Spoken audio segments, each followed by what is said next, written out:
Nas got a lot of flack for the "You Owe Me" track, but we can't pretend like we don't know what dude was trying to do or what he was trying to accomplish.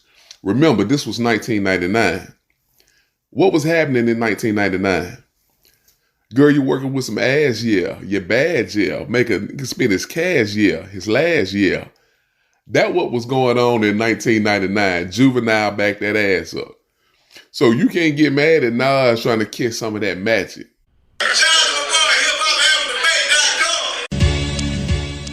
This is hip hop album debate. Let's get the conversation going. Ain't no time to waste. Yeah, the podcast that I know you've been wanting. They talking real hip hop. Got everybody talking. Let's go.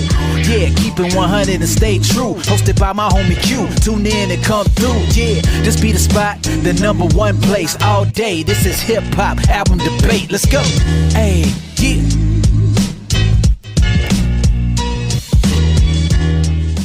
Welcome to Hip Hop Album Debate, the podcast. This is Q, and this is episode 69, baby. 69 was a very good year, if you know what I mean, my dear. That's right. I'm on my Joe stuff this morning. Joe Thomas, you know what I'm saying? But yeah, so this debate topic is Nas' Nastradamus album. Was it a classic? Was it dope? Was it regular? Or was it garbage? Alright? But before we get into this debate, you guys be sure to like, share, subscribe, tell a friend to tell a friend to tell a friend. You know the play. Alright? So let's get into this, man. So this Nostradamus album was dropped in 99, and it got some mixed reviews at the time. But me personally now, when I first heard this album, Life We Chose, Project Windows, Come Get Me, Shoot 'Em Up, Last Words, Family, God Love Us. I'm like, okay, I'm cool. You got to keep in mind, man. You got to keep in mind back then, we're buying CDs where I am. I never did really do the bootleg. Not too tough. I can't say I'm not guilty of it. I copped a few bootlegs in my lifetime. You know what I'm saying? Especially, the 50 Cent album. One of them. Streets couldn't wait. No, I couldn't wait. So I got the bootleg version first. Then when the real one came out, I got the real one. So that doesn't count. But anyways, back then, I'm spending $18.99 plus tax on an album. And I can honestly say I wasn't really disappointed when I bought this album. Usually back then, I didn't get rid of albums if I didn't like them. I just didn't go back to listen to them. I would put it in my CD case and just would never go back to it to listen to it. You know what I'm saying? If it wasn't really rocking, I didn't go back to it. But I recall going back to this Nas album quite a bit during this time.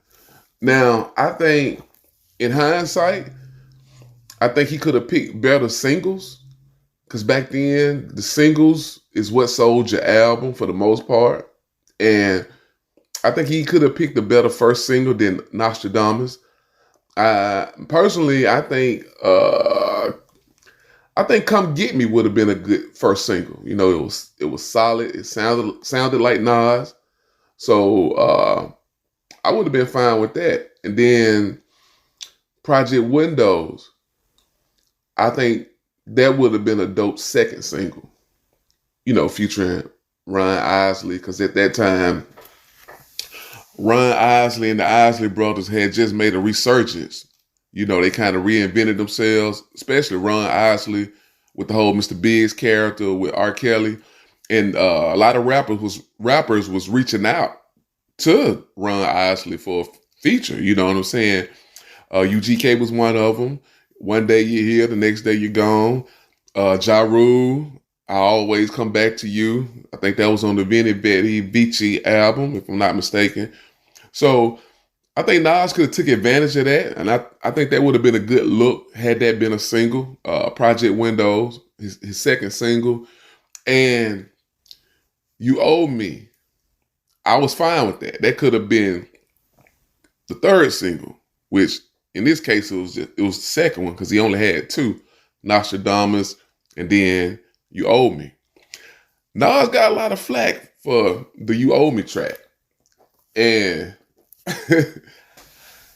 I get what he was doing. Personally, I liked the track, but I grew up in Alabama. I grew up an hour and a half from Atlanta, so we got into booty music or dance floor music or whatever. So I was fine with it, but we can't pretend like we don't know what dude was trying to do or what he was trying to accomplish. Remember, this was 1999. What was happening in 1999? Girl, you're working with some ass, yeah. You're bad, yeah. You can spend his cash, yeah. His last year. That what was going on in 1999. Juvenile backed that ass up. So you can't get mad at Nas trying to kiss some of that magic. You know what I'm saying? Even if that doesn't necessarily sound like a Nas track. Again, I was fine with it. We played it. You went to the parties, and back then I was a teenager. They played the song. People got on the dance floor. So I think it did what it's supposed to do, or what it should have done. But for me, man, this Nostradamus, I thought it was a dope album. I really did, and the songs haven't aged in my opinion. Like, the songs that I liked it then, I still like now. They still sound good. The songs that were skippable, I still skip now.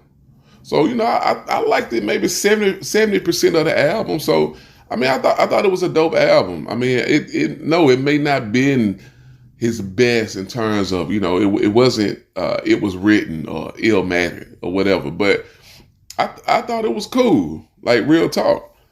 But, enough about me. Let's see what the people got to say. All right. So we're going to go to the comments. I got nothing but comments for you, baby. Okay. Doc Dre, my man Doc Dre, shout out to you, fam. On YouTube, he writes, a lot of people think this album was trash, but to me, it was just a regular album. A couple of decent joints here and there. Okay. All right. My man Jeff Marshall, shout out to you too, fam, on Facebook writes, I didn't think this was a bad album. The problem with Nas is that we inevitably compare everything to Illmatic because it's arguably the greatest hip hop album of all time. Even It Was Written was considered a disappointment at the time. And that's an amazing album. I also loved and played I Am for months on end after it came out. I like Nostradamus, but it was disappointing compared to all of its predecessors. I believe he admitted it later that his focus just wasn't on the project because his mother was sick and dying at the time, which is totally understandable. I hate the lead single Nostradamus, but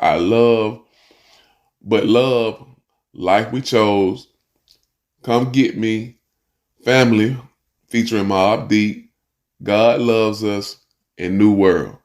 And that's what my man writes. That I agree with both. I think I agree with both comments. I think this album, again, it was unfairly compared to the rest. And I get it. What else you gonna compare it to? When dude come out the gate with two solid albums, even three. But it was written in hindsight. It's like, okay, that was a banging album, but it didn't really get the credit it deserved at the time because people was like, okay, it's not Illmatic. But I was fine with it. In fact, I like it better than Illmatic. Figure I'll throw that out there. So anyway, man, that's where we at with this. Oh, I got to read the poll results. I'm sorry. So let's see what the people had to say. 0% said the album was garbage. 13% said it was a classic. 40% said it was dope. 47% thought it was regular. And there you have it. The people spoke. You can't go against the people. So you guys let me know, man, if you agree, if you disagree with the poll results, the comments, my comments. This is an ongoing convo. You know the play. Holler back at your boy Q. I'm gone. Peace. Hey.